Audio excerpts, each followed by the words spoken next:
তখন বাংলাদেশের কোনো রাজনৈতিক দল, এমনকি উপদেষ্টা পরিষদ একটা কূটনীতিক বার্তা ছাড়া আর কোনো কিছু করলো না, কোনো রাজনৈতিক দল মাঠে নামলো না। একমাত্র দল বিএনপি।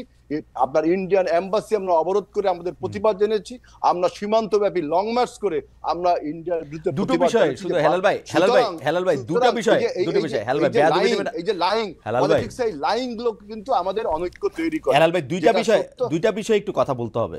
এক নাম্বার কথা হচ্ছে যে তারেক সাহেব লন্ডন থেকে বাংলাদেশকে যেভাবে পরিচালনা করেছেন, একতাবদ্ধ করেছিলেন, যেটা বললেন, তাহলে আপনি কি মনে করেন ভবিষ্যতে রাজনীতি এমনই হওয়া উচিত?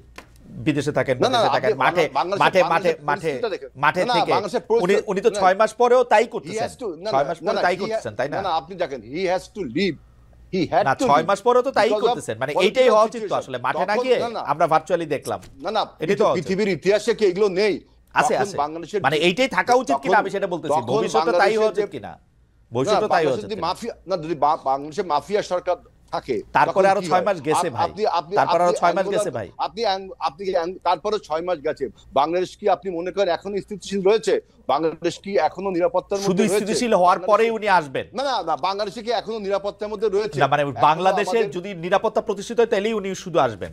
না, আপনি পৃথিবীর ইতিহাসে দেখেন, অ্যাঙ্গোলার স্বাধীনতা যুদ্ধে যে নেতা ছিল, সে স্বাধীনতার কতদিন পরে দেশে গেছে? আমি অ্যাঙ্গোলার কথা জানি না, আমি অ্যাঙ্গোলার কথা জানি না, এত অ্যাঙ্গোলার কথা জানি না। অ্যাঙ্গোলাটা খুঁজে বাইর করছেন, ভালো বাইর করছেন ভাই, পরে শিখাই দেন এটা অন্য সময় কমুনে। যে অ্যাঙ্গোলাটা বক্তব্য হলো যে বাংলাদেশে এখন যে সরকার, সেই সরকারের তো আপনার স্ট্রেংথ নেই যে একটা লোককে সিকিউরিটি দেওয়ার মতো।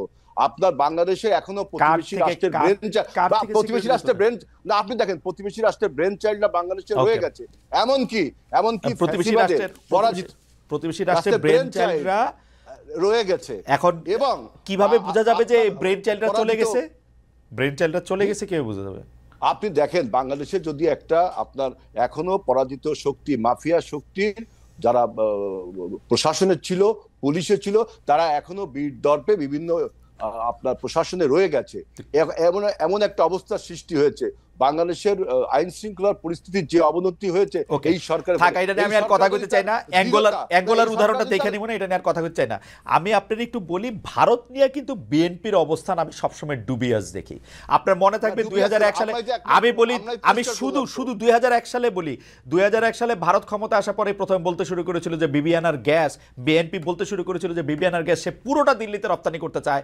সাইফুর রহমান বলেছিল মাটির তলে গ্যাস রেখে লাভ কি? আপনারা টাটাকে চিটংয়ে স্টিল মিল করার দিতে চেয়েছিলেন, একই রকম টাকা একটা দেওয়ার ক্ষেত্রে আপনারা ভারতের কথায় তাইওয়ানকে স্বীকৃতি দিয়েছিলেন।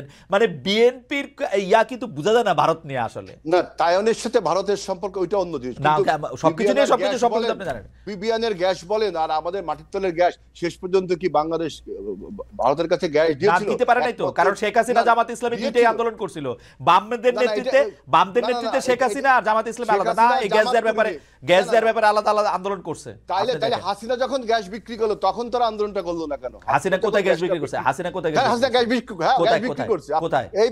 এইবার 2016 সালে হাসিনা গ্যাস বিক্রি করেছে ভারতের কাছে, গ্যাস বিক্রি করেছে ভারতের কাছে, গ্যাস বিক্রি করেছে। আপনি আবার চুক্তিগুলো পড়েন, আপনি অতীতের ইতিহাস আমি আজকে বলে গেলাম, আপনি দেখেন ভারতের কাছে।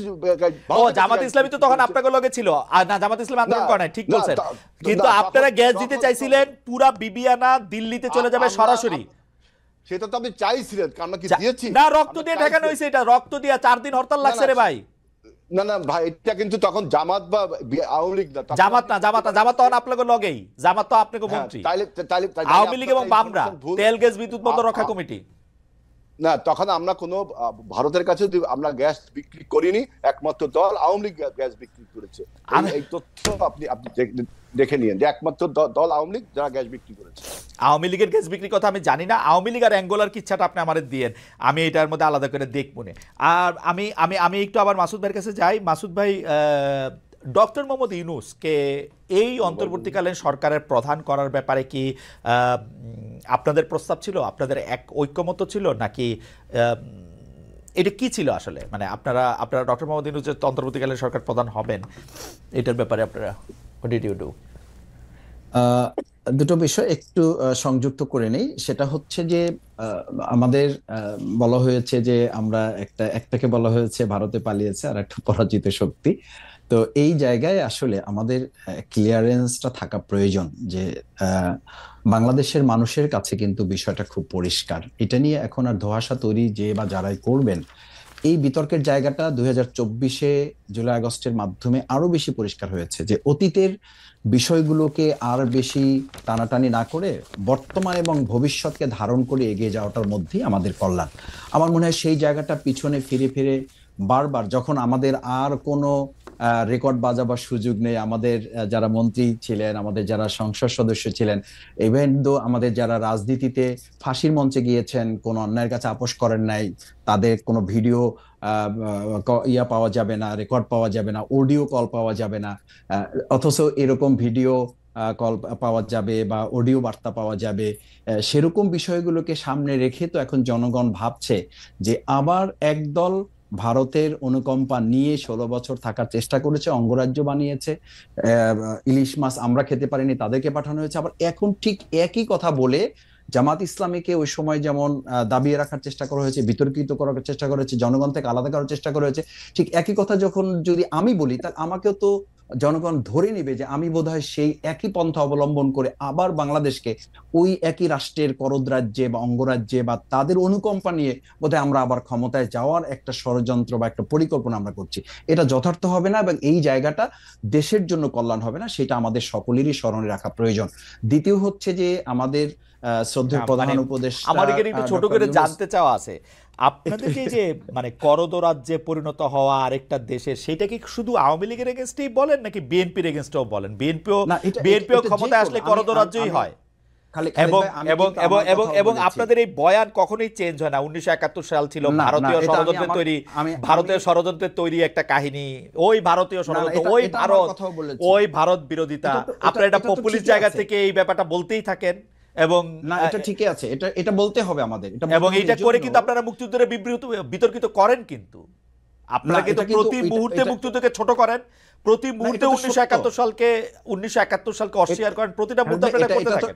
এটা তো সত্য ঘটনা, এটা তো সত্য এবং আপনাদের সত্য আর অন্য সত্য তো আলাদা হইতে পারে। না, এটা আলাদা সত্য না, আলাদা সত্য না। এই সত্যটা আমাদের মেজর জলিল উনিও বলে গেছেন। এখন দেখেন মতিউর রহমান রেন্টুর লেখা একসময় পড়া হতো না, এখন তো সবাই পড়ছেন, জানছেন। কর্নেল রশিদ সাহেবের লাইফটাকে যদি ধারণ করা যায় তাহলে ইতিহাসের যে অংশগুলো তিনি তুলে ধরেছেন এগুলোকে তো কেউ চ্যালেঞ্জ করছে না। আমি একটা হাইডসাইড একটা কথা বলি, মানে 1971 সালে যদি জামায়াতের অবস্থা, মানে জামাত যেটা চাইছিল সেটা যদি সফল হইতো তাহলে কি হইতো আসলে?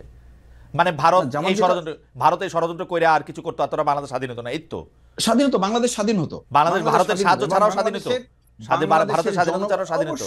অবশ্যই স্বাধীন হতো, অবশ্যই স্বাধীন হতো। এই দেশ স্বাধীন হয়েছে না ভারতের বিরুদ্ধে লড়াই করে। আমি বলেছি 2024-এর আমাদের যে ছেলেরা, জনতা, ছাত্র, শিক্ষার্থী, মা বোনেরা এই আধিপত্যবাদী, মানে আপনারা এই কথাটা রাজনৈতিক বক্তৃতায় বলেন, ঠিক আছে মাসুদ ভাই, আপনি যদি এখন 2024-এ বলেন যে ভারত থেকে স্বাধীন হয়েছে বাংলাদেশ, আমরা খুব সিনসিয়ারলি বলি, এটা আমরা খুব সিনসিয়ারলি ভারত থেকে স্বাধীন হয়েছে বাংলাদেশ। এবং এদেশে আমাদের দেখেন ঢাকা বিশ্ববিদ্যালয়ে কি স্লোগান হয়েছিল, দিল্লি না ঢাকা, কেন এই স্লোগান হয়েছিল?